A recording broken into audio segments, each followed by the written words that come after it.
And welcome back, ladies and gentlemen, to another edition of the Top Dog Talk podcast. I'm your host, Harris Reno. Alongside me, co-host Dan Kiley. Dan, holy crap, Georgia's repeat national champions, the first repeat national champion in college football since 2012, 2011 when Alabama did it. As we all know, we've talked about it for a long time. It's been an episode we've been waiting for a long time. An episode that we've been kind of building up to since February when me and you came together and decided, hey, we need to do the show and we're going to do it every week. Well, as long as I'm here, we're going to do it every week. Because, I tend to miss some episodes. But with that being said, Dan, how are you doing this beautiful Tuesday evening, 7:32? We are 2 minutes late, but that's okay. I'm feeling like a champion today. Not only that, I'm feeling like a two-time champion today. And it is a great time to be alive. I was actually talking to my buddy Richard today on the phone. And, he mentioned a couple of years ago, we wondered if we would ever see a championship in our lifetime because everything looked like it was going in the right direction and then something tragic would happen. And here we are, two-time champions. So, man, what a great time to be alive. That's a great line by Rudes. What a great freaking time to be alive. And if you're a Braves fan, you're talking about 3 championships in the last 2 years. How about it? Absolutely. How about them dogs? I was hoping, I don't know about you, Dan, but I was hoping we would kind of get a repeat baseball with the Braves, get a repeat with Georgia in the same year, just have another great year. But hey, I'm not complaining. 2023 is off to a great start. Georgia are national champions. In celebration of that last night, Dan, I opened up one of these.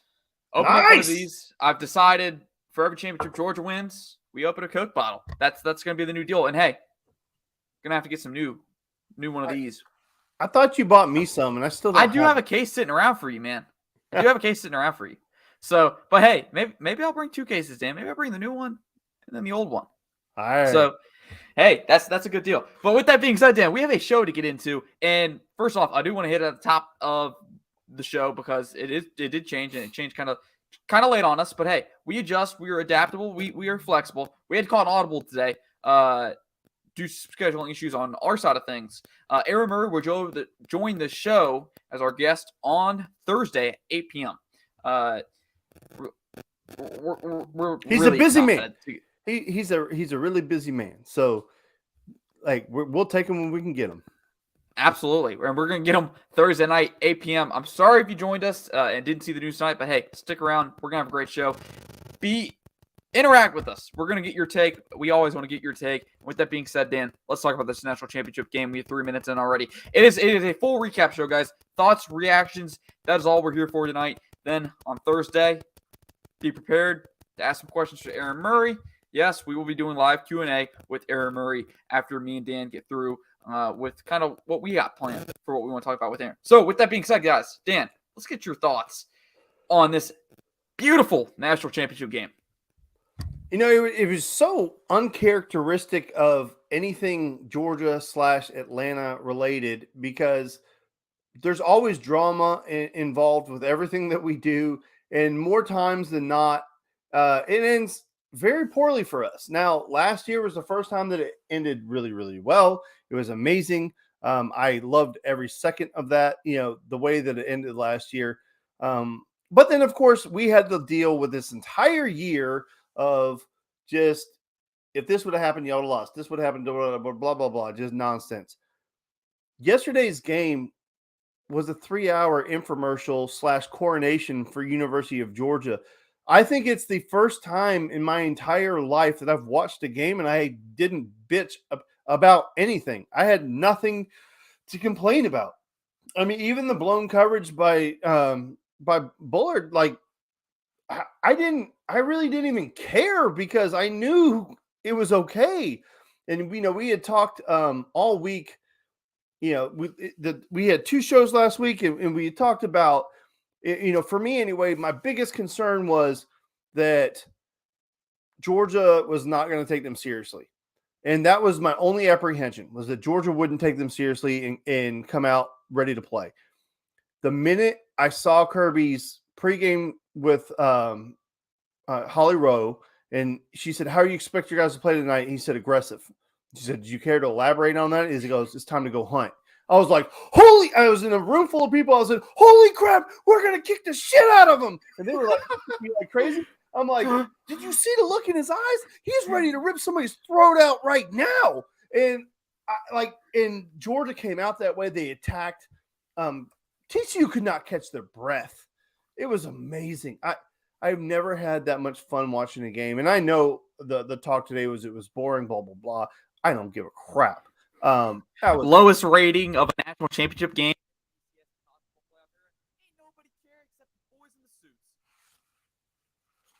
Your mic dipped out again. Anyway, I'll pick you up right here. So yeah, it was an incredible night. I don't care about the ratings. I don't care about any of that. I know if you're in here right now watching this show, you didn't give a crap about the ratings either. It was such an amazing night where everything seemed to go well. Nobody got hurt. There was no drama involved in the game. And we just got to see our guys just run up and down the field and absolutely destroy TCU. It was such an amazing night. I loved every last second of it. And I don't know about you guys. And tell me in the comments, did you turn it off? Did you go to bed? Or did you stay up and watch? Like, I stayed up and watched. And I wanted to celebrate. And I wanted to enjoy every single second of it. Like, I could not turn the post-game stuff off, even though it was starting to repeat. I just really wanted to soak it all in because, last year was so dramatic and just like I was an emotional wreck at the end of that game that like I don't know that I really enjoyed it in the moment because I was just so overwhelmed. But last night it was just 3 hours of a grin on my face. I just had the biggest grin on my face and I could not get it off. And like I told you, I was talking to my buddy Richard on the phone today and he said the same thing. He said, I just sat there on the couch smiling. Just smiling. And I mean, tell me guys in the comments, tell me how did you watch the game? Did you get bored with it or were you just loving every second of it? Because I know I did. And, it started, if you remember back to the Ohio State game, and you're absolutely right, Ohio State pissed us off. We came ready to play. But if you go back to the Ohio State game, remember when Stetson pulled it, and it should have been a give to McIntosh, which he would have walked in. When Stetson pulled it, and boy, was he hauling ass. When he pulled it and he got in the end zone untouched, I was like, my man is dialed in tonight. And he did not disappoint. Harrison, I loved every second of it. Go ahead, buddy. Absolutely, and we texted about it, after the first play. First off, can you hear me now? Yes, you're perfect. Okay. Let's. I found a setting. We'll adjust with it. But anyways, technical issues still happening on my side. But with that being said, yeah, yes, we Dan, will, Zach. We texted you about it. We were texting about it, Dan. After he pulled that for a touchdown, I was like, Dan, in just a few plays, he already made up for the pull last week, or the decision to pull it last week. Just in a few plays, and from that moment on, it was greatness. I mean, I was watching a quarterback who looked like he kind of took a back step back in time and kind of looked like what he did in 2020 in the third quarter against Ohio State to reappearing in the fourth quarter and looking like the Heisman finalist that we watched him all year long to carrying that over straight into the TCU game. I mean, right out of the gate, Georgia was hot. Like you said, Georgia was flying all around the field. And you kind of got that chills, like you said, when we saw Kirby come out in the pregame and say, we're going to go hunting. It kind of gives you chills right there. Because I don't know if I've seen Kirby Smart answer a pregame interview that fast. It's aggressive, like just blurted it out. Like that kid in class, you're not supposed to blurt out answers. You're supposed to raise your hand, Dan. He just blurted it out and wasn't even going to finish. That's all he wanted to say. He wanted to get on to the football game. And sadly, Dan, the narrative of, well, no wonder Georgia kicked the crap out of TCU. That pregame speech was fire. Well, Jordan Hill over at Dogs247 broke the story today. That pregame speech was not from the national championship game. It was actually from a game earlier. Hey, I don't know where that pregame speech was from, whether it was this year, maybe it could have been from last year, but Jordan Hill saying it's from earlier in the year. Georgia probably kicked the crap out of whoever they played before that pregame speech. And my God, if you hadn't heard that pregame speech, Dan wanted to open the show with it, but good old YouTube probably would have taken us down if we opened the show with that clip. But with that being said, Dan, I don't know about you, but it didn't really – it had time to soak in, Dan. It had time to soak in the fact that Georgia was going to win a second straight national championship. By the time the fourth quarter hit, 3 zeros, triple zeros on the scoreboard, it's like, well, hey, we got to spend a whole half of football kind of reflecting on the fact that Georgia just did something historic that hasn't been done in almost 10 years. Over 10 years now. More importantly than that, though, I needed that. And we've talked about this all year long. And I don't know why it's this way for me, but there was pressure this year of having to do it again. And I think more of it is that with the social media aspect of it, that we know that the minute we lose a football game, everybody's going to jump us. And I just did not want to have to deal with that. I didn't want that avalanche of all that crap. And it's just been building. It's like every single week. And I talked about it in a previous podcast, how I really did not feel like I was enjoying the season the way that I was supposed to. And now it's over, right? The season's over. And I wanted to enjoy the season and I couldn't, because I wanted us to win every single game. And I didn't want to have to deal with the outcome of us losing. And this was the first game all season where I literally sat back in my chair and my body just relaxed. I had a calm over me and an excitement. Yeah. It was incredible. It was just an incredible feeling to sit there and watch the entire game and just enjoy it. Yeah, and kind of hit on Zach's comment. We're going to get to this later because I think it is a great discussion to have, in the sense that there's people in the media that are saying Georgia's a dynasty now, Dan. I think we talked about it on the phone maybe yesterday before the game. Like, is this a dynasty? Is this not a dynasty? Like, what is your definition of dynasty? To me, I kind of feel like, a championship in any of the next few seasons, boom, without a question, it's a dynasty. 2 in a row. It's only been done. Georgia's the 11th program. 11th. It's the 11th time that a program has gone back to back. The 11th time. Now that's counting. I believe Alabama did it twice. They did back in the 1970s, if I remember correctly. And this list dates back, that I was looking at yesterday, it dates back to the 1940s. So take it with a grain of salt. There was a couple repeats in there. I think Nebraska did it a couple times. But the 11th time in college football's history that there's been a repeat champion. And what y'all were getting at in the comments, the DGG podcast, our friend Robert Reynolds, shout out to the DGG podcast. Georgia has a chance to go back and do it again. That's crazy. And we saw the curtain call. Shout out to Kirby Smart. That curtain call was insane. I've never seen, I don't know about you, Dan, I haven't seen a championship game where there's been a curtain call in college football. Ever. Well, you've never seen a game where it was a 58-point margin either. You've never seen a bowl game in the history of bowl games where a team scores 65 points.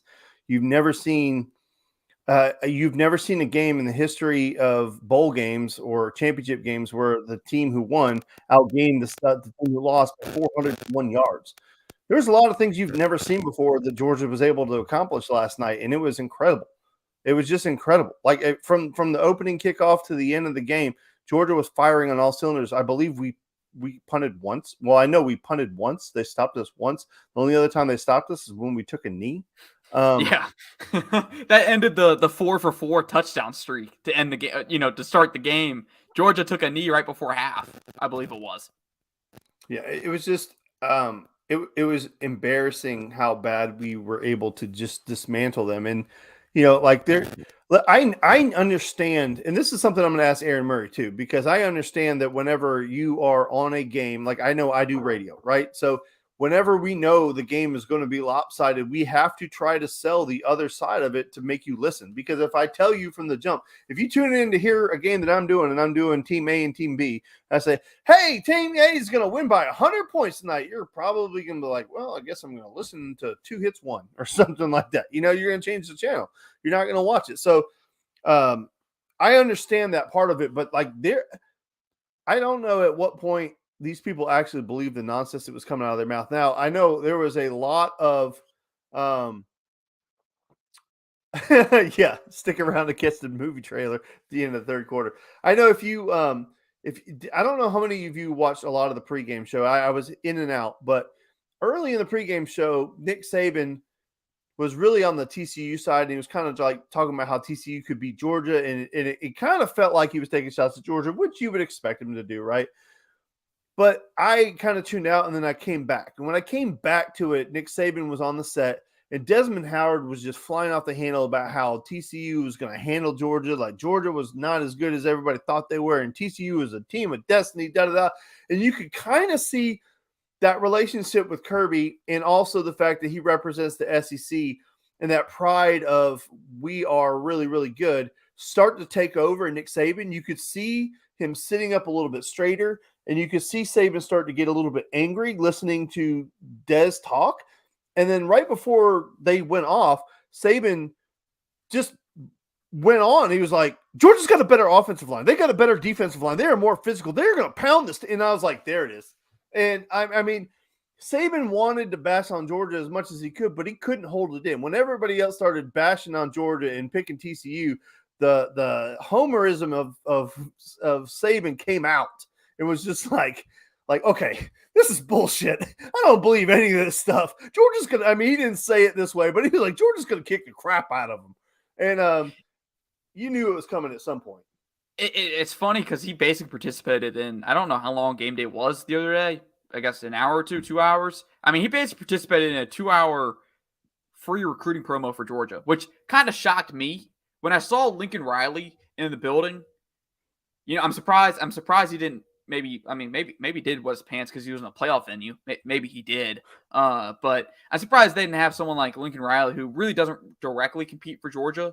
I know on the national level of recruiting they do, but for Nick Saban to step up into play. Yeah, his brother was coaching the game.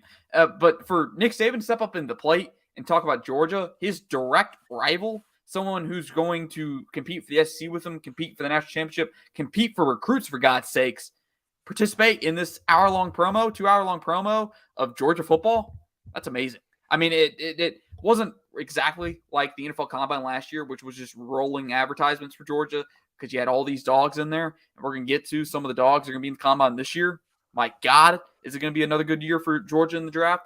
But that spoke that was just surprising to me. And to Zach's point, it was funny. I mean, I don't know if I laughed harder than when David Pollock came out and said, "Hey, Georgia's taken over for not a direct quote, but David Pollock said along the lines of Georgia's taken over college football," basically saying Georgia's the dynasty. Nick Saban looks at him, stares at him, and then looks down and looks away, which I don't know, Dan. I thought I remember kind of listening to some body language experts. They say whenever you look down, kind of, and body language-wise, kind of means you think it's a lie or you're lying. Yeah, I think he does not believe for a second that Georgia is better than he is. I think if you were to put him on a lie detector test right now, and you were to ask Nick Saban if they would have beat Georgia last night, he would tell you yes, and he would believe that. And that's why he's elite. And he is elite. Alabama's still elite. I understand they lost 2 games this year, and I understand that we like to make fun of them, but they just signed 8 5-stars. Georgia's never done that. The class that they have is unfreaking believable. That is a national championship team. Now, the good news for Georgia is you've done a really great job recruiting the last couple of years, and you have a potential to be better next year. And that leads me directly to this. Well, if you could stop that'd be great. Rugsy asked, was TCU's O-line that bad or OSU's really that good? OSU's was really that good. Why? Because we talked about it leading up to that game is OSU has recruited at the same level that you have for the past 5, 6, 7, 8, 9, 10, 12 years. OSU had every bit the talent that you had. And it was going to be a game of X's and O's and who executed better. With TCU, across the board, the only player on their team that could start for our team would be Quentin Johnston, and I have questions about that after seeing last night's game. Outside of that, not a single player on that team would start here. And now you can tell me that LaDainian Tomlinson's nephew, who started at corner, who won the Jim Thorpe Award, is the best corner in the country. I'd take Keely Ringo over him 100 times out of 100 times. The guy is like 5'8", who's got a 42-inch vertical. I don't care. Keely Ringo's like 6'2", 6'3", and he weighs 205 pounds and he'll knock your ass out. So, yeah, TCU did not compare to us in any way, shape, or form across the board, talent-wise, and it showed. It 100% showed in the game that we had a talent advantage at every single position. And if you go back to our show last week, I said, I hate to put it on one player, But the best player on that team that nobody talks about is their running back. He is by far their best player. He had over 1,400 yards, almost 1,500 yards, and he was a dude. He's 100% a freaking dude. And Georgia would actually have to they would have to respect him in the backfield. They didn't respect the other guy. Did he have a couple little runs? I think he had like a 10-yard run, maybe like a 12 or 13-yard run and another one. But outside of that, I think he ended the night with like 40-something yards rushing. Yeah, I mean, Georgia sat back and they dared you to throw it, and then they got pressure before because they were able to. And they did blitz a couple times. Smile Munden comes to mind when he came off if you're looking at the offensive side, the right edge, and he just absolutely had Duggins right in the face. And Duggins was shell-shocked. And I am 100% shocked that he was willing to admit that when he came out of the locker room to begin the game and he heard everybody barking at him, it rattled him. That's concerning as hell if you're an NFL team. Like a bunch of fans barking at you, rattled you to the point where you pissed your pants on the national stage. I mean, that's like Keanu Reeves in The Replacement's bad. Like that's, I mean, woo. Was that real? Was that quote real? Because I saw that today, but yeah, that's real.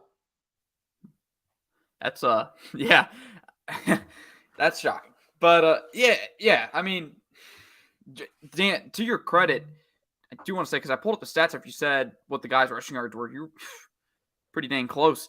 He had 59 on 14 carries, and he averaged 4.2 yards per carry. That's pretty dang impressive for what Georgia's run defense has been all year. Granted, TCU as a team averaged 1.3 yards per carry. Not very good. And like Dan said, I don't like talking about injuries because it quickly gets turned into Georgia hasn't won a championship where the best player on the other team has been healthy. I hate it, and it's the age-old narrative. It feels like, gosh, even though it's only been a year since Georgia won their first. But, I mean, and Dan, you saw the McKenzie Milton tweet. I'm sure you did, because I think everyone's seen it at this point. The old UCF quarterback came out and said, if Alabama had Jameson Williams and Ohio State had Marvin Harrison Jr., Georgia would have 0 championships. And see, that's a bullshit quote because Marvin Harrison had 0 catches and 0 yards after the first quarter, so I don't want to hear it. He was completely silent and taken away for 2 quarters while he was healthy. So whatever, man. And Quentin Johnson's supposed to be the best wide receiver in all of college football, had 1 catch for 3 yards. I don't even remember when that was. I have no idea. Now, in fairness, he did run a post route and was wide freaking open on that Javon Ballard, his second interception of the night. That should have been a completion and potentially a touchdown if it was a well-thrown ball because he was booking it. But, hey, man, it's part of the game. Their offensive line could not protect him, and JDJ went Superman flying through the air and scared the piss out of him, and he threw it right to our guy. So, hey, it's part of the game, man. If you're not ready for the moment, I don't know what to tell you. But, the one thing that I would take away, and I haven't watched the All-22 or anything like that, but Keely Ringo has caught so much crap all year long. And as far as I know, it was him one-on-one with the great one.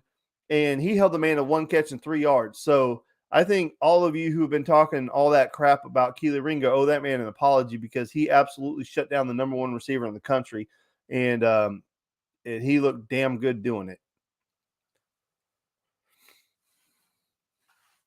Where did you go, Harrison? You just sorry, Dan. I was trying to pull up those statistics for you on Keely Ringo, but yeah, I tweeted out last night, Dan. Georgia's whole secondary was playing with an edge last night. I mean, they were pissed off. They had 2 games where everybody questioned them for what? It was a month after the LSU game. A month of just Georgia secondary can't cover LSU. They can't cover Ohio State. This, and that. Giving up 500 yards total offense. Georgia's, all they heard was Georgia's defense was regressing. They couldn't play at the high level. Chris Smith said it post game. That was definitely they heard it. They all heard it, and they came out. They shut down what's supposed to be, in many people's eyes, the first receiver taken off the board in Quentin Johnson. I think that speaks volume for what Georgia did. Also speaks volume for the type of game that Javon Ballard had. My God, 2 interceptions, had a shoulder injury that took him out of the game, but won the national championship MVP, won the defensive MVP in the national championship after I don't think he played at all in the second half. He didn't have to. He did his work in the first half. But hey, we can go on and on about that, but let's talk about Stetson Bennett. obviously his most complete just game. I think that he's had moments of other games where he was better, right? Or like you could say in the fourth quarter of the Ohio State game, he was unbelievable. But if you go back and watch yesterday's game, he ripped some really tight freaking windows. 18-25, 304 yards, 4 passing, 39 rushing, 2 touchdowns, 6 responsible touchdowns. I mean, that's ties Joe Burrow for the most touchdowns responsible for. The guy was in complete control. I don't remember. I honest to God, I don't remember one bad throw where I was like, "Damn it, Stetson!" I don't remember one, not even one. And he was in complete control, and you could see it in his face. He almost had a grin, like that Cheshire Cat grin, or the just that smart ass grin on his face the entire game. Which I'm sure if you're not a Georgia fan, you hate it, and if you are a Georgia fan, you love it. But he just had that little like that smirk on his face, like he knew he was about to do something to you that you couldn't do nothing about it. It's kind of like that bully at school who gets away with everything, and that was Stetson last night. He was that bully. He held that magnifying glass over the ant and just burned the crap out of it. And he just had that little grin on his face the whole game. Like when I saw that grin on his face, I was like, "Oh, he's about to do something," and he did, man. I just don't understand why people have to just rip on that guy so much. They're like, "Oh my God, he's throwing the 5 stars everywhere." No, the hell he's not. He's got Brock Bowers. He's the only one that was a 5-star. And to be completely honest, Brock Bowers wasn't a 5-star at every single service. Ladd McConkey, 3-star. AD, 3-star. Kyrus, I think Kyrus was a 5-star, but he's not done anything. But he's not throwing the 5 stars everywhere. That narrative is just so stupid. Like, it's like, do a little bit of homework. It's not even really hard to figure out. He's throwing to freaking Ladd McConkey, who nobody else wanted, and Ladd McConkey's burning your tail. AD is unbelievable, and he is as good as it gets. But coming out of high school, 3-star, he was not anybody could have had him. It's just Ole Miss wanted him. Ole Miss wanted him. And Georgia took him right away from Ole Miss and Lane Kiffin. Imagine the numbers he'd be putting up in that offense. But now he's putting up numbers in Georgia's offense when a lot of people said that it couldn't be done. Look at that. Darnell was the 5-star, not even Bowers. Bowers was the 4 here. Thank you, Robert. DGD podcast. Make sure you guys check him out. He does a great job. Listen, our backs were 5 stars. I mean, if you were talking about that, that's fine. You can make that argument. We do have a couple 5-star backs. Oh, yeah, absolutely. And Georgia has a lot of talent in that backfield, most of which is returning for next season. We're going to get into that in a little bit. But I put it in the poll, Dan, as a poll in the comment section. Not surprised about the results here. Ask the audience in poll, is Stetson Bennett the GOAT? 100% yes. No shock. No shot there. And it's hard to argue, Dan. Hard to argue after what he did at Georgia in his career from walk-on, who I know Kirby shot it down. I believe it was before the LSU game, was the term nobody wanted, the quarterback nobody wanted, to the quarterback that everyone envies, the one that the haters just can't keep off their mind. He lives rent-free in the minds of a lot of people, and he broke Aaron Murray's single-season passing record last night. I believe he needed a little over 100 yards, maybe 70. It was either 70 or 100 yards, something along those lines. He broke it within the first few minutes of that football game. He's the first Georgia quarterback to throw for over 4,000 yards in a season. First UGA quarterback ever to do it. Think about how crazy that is. Georgia's had some really great quarterbacks, from Eric Zier to DJ Shockley, Matthew Stafford, Aaron Murray, the guy that held that single season passing record. Stetson Bennett's the first one to do it. 37 total touchdowns. 37. With 2 national championships, lost 3 games as the starting quarterback. And yes, my friend Robert, Juan Daniels is the GOAT, as Ruse replies. It's been a hell of a career for Stetson Bennett. I hate that most of it has been people hating on him, not getting the respect he deserves until he's gone. But I think that's how it's turned out for a lot of people, Dan. It's turned out for all the great ones. You don't really know what you have until they're gone. Now, that's not a shot at any of Stetson Bennett's replacements. I think Carson Beck's going to do an exceptional job. I'm really excited to watch Carson Beck next season. And who knows? Maybe Brock Bowers, or not Brock Bowers, Brock Vandegrift and Gunnar Stockton take the job somehow. Just surprise everybody, have a really good offseason, take the job. We don't know. But everyone's starting to realize, Dan, Stetson Bennett was not that bad at all. And right now, he is the greatest Georgia quarterback of all time. Yeah, he is, and I was the other thing about last night's game too is that I was really excited about what everybody else was able to do. One of the things they talked about in the Ohio State game was that um, either they took Brock Bowers away or we just didn't focus on him enough. But he had a really good game, 7 catches, 152 yards.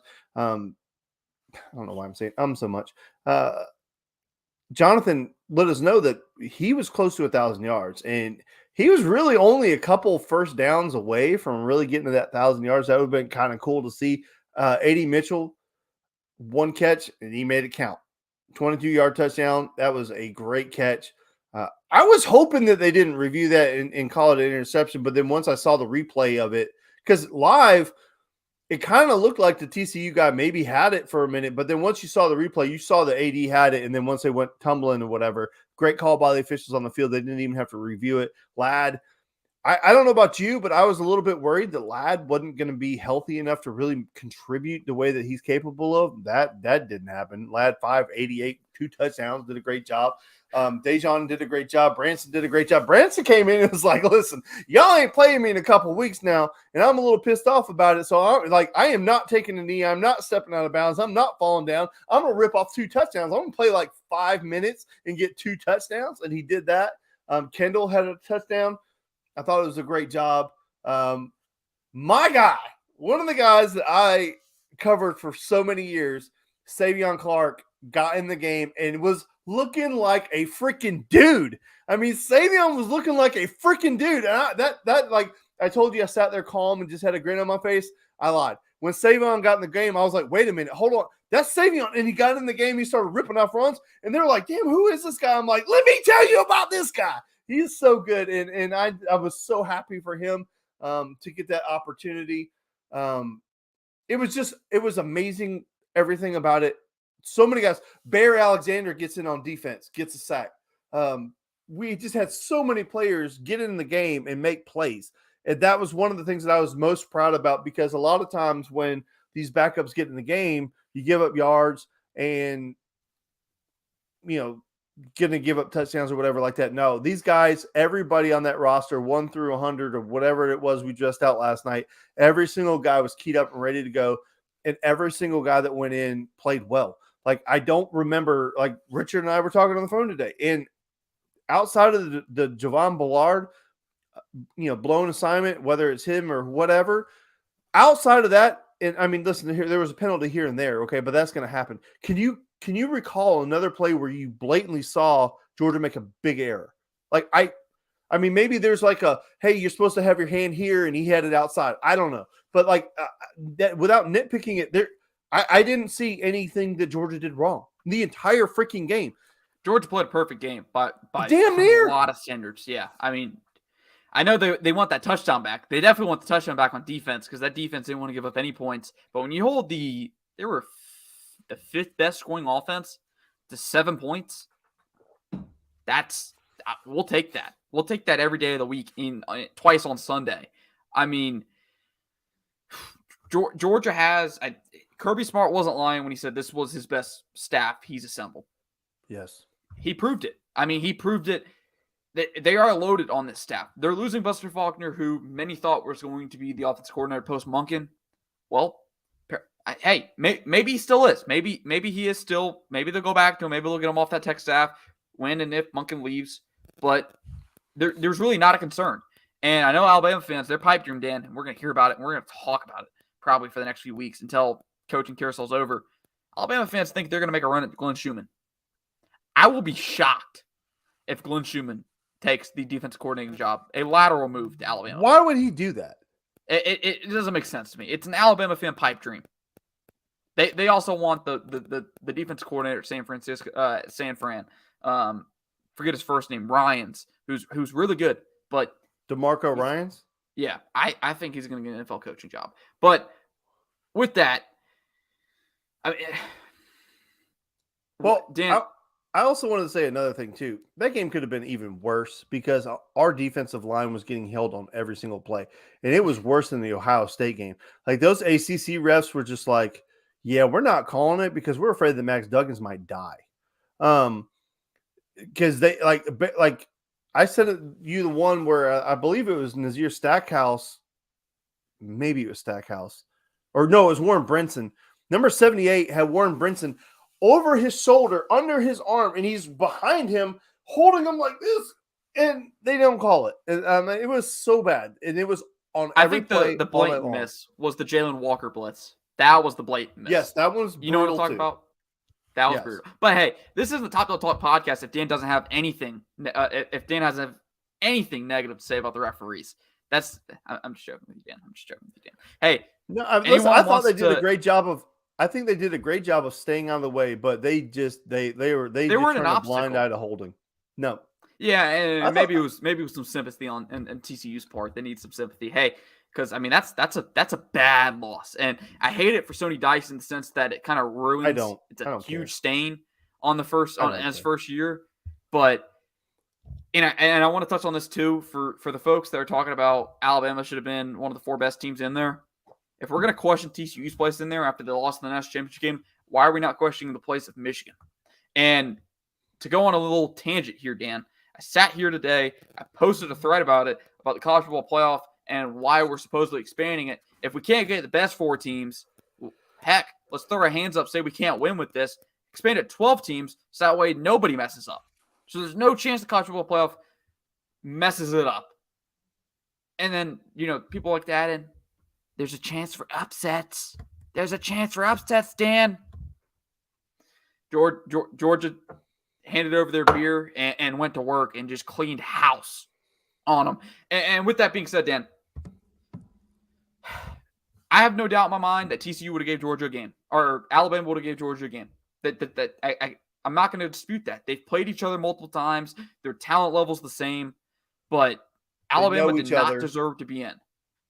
Alabama was a 2-loss team, and no 2-loss team has made the 14 playoffs. I don't know why we're expanding it if we're going to cry and moan about a national championship game where the opponent gets blown out, where it's a blowout.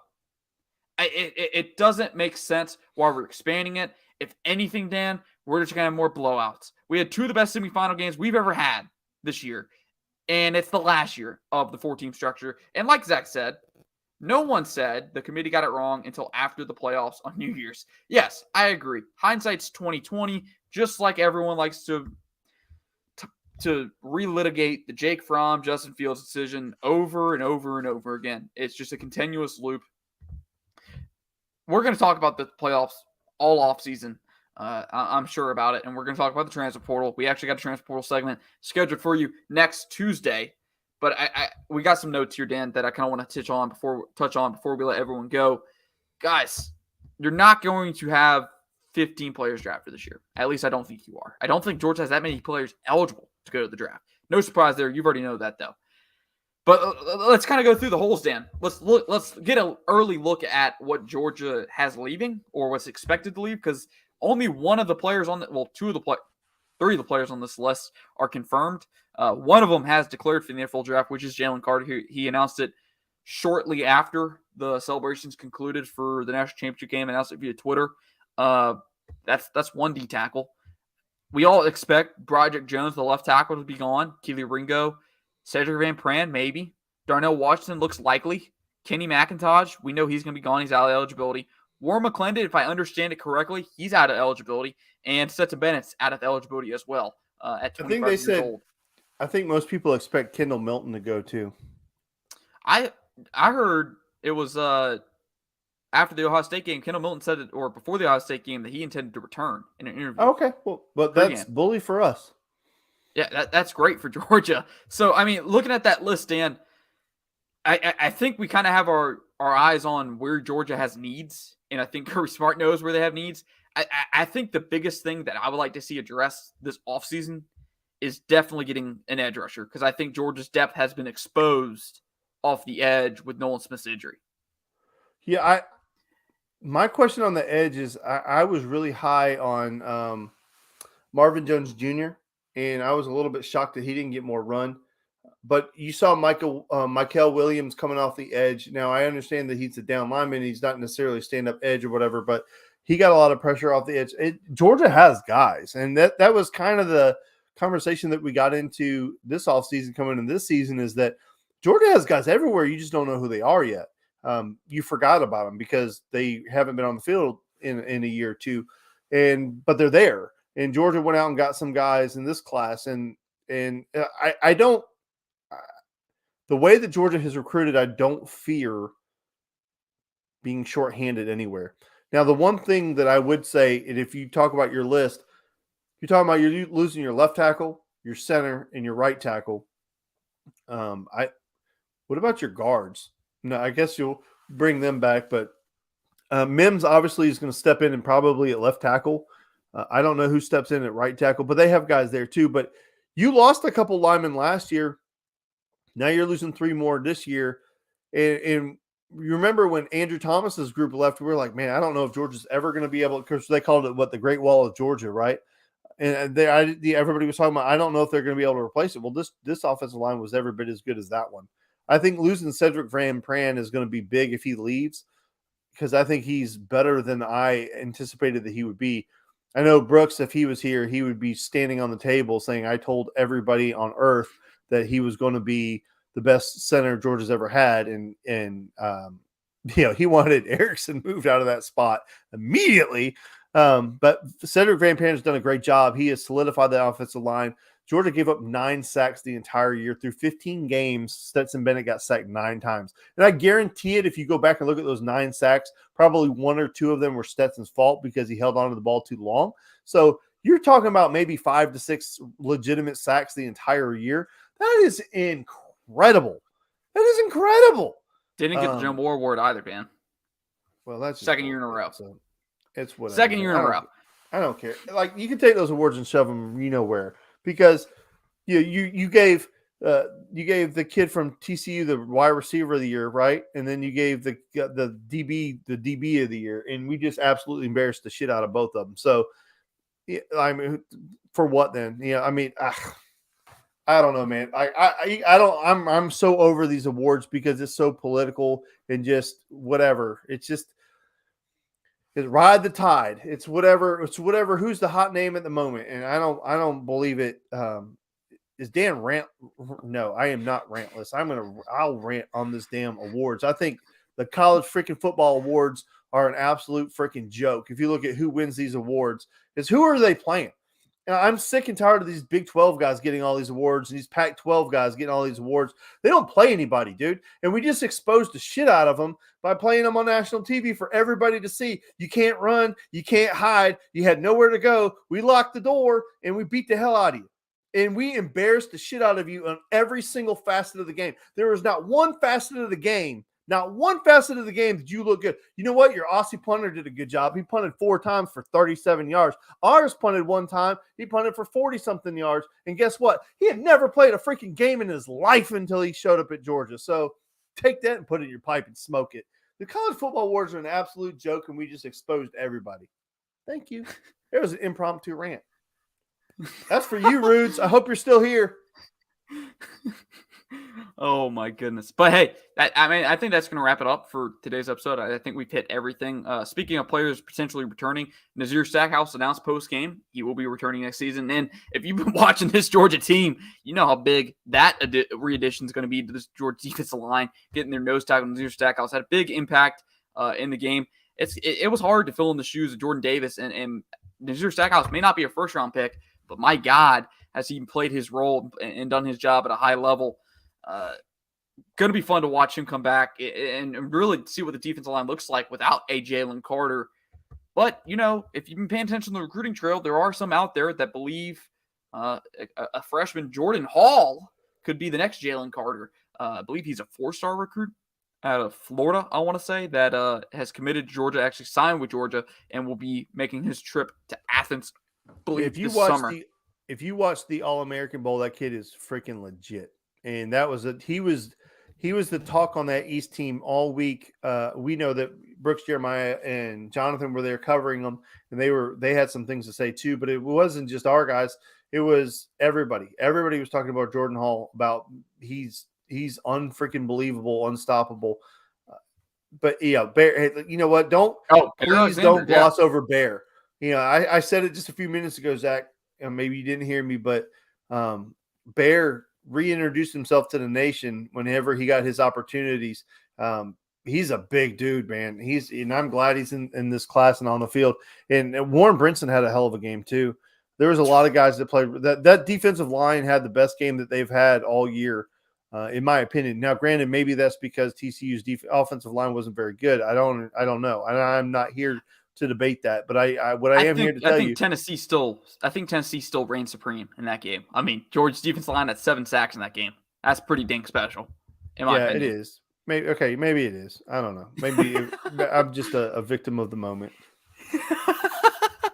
Hey, it doesn't matter, Dan. You're a repeat champion. Georgia repeats on Monday night against TCU.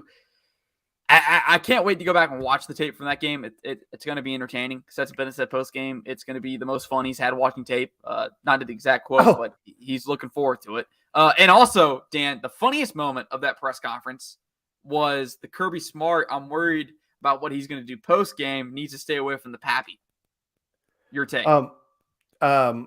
Well, the funniest part of that press conference was when Kirby Smart was making fun of his son for crying about Stetson not being able to come back, and he said he's 25, he's got to go. But there's an APB out on Stetson Bennett. Nobody knows where he was. He was not available for the press conference this morning. They had to make a last-minute adjustment with a kid who doesn't drink, named Brock Bowers, who had to sit in for him. Nobody knows where Stetson is. My guess is he's under a pile of something, whether it be women or clothes. I have no idea, or I don't know where Stetson is, but God bless him. I'll tell you this, wherever Stetson's at right now, he's having a hell of a time.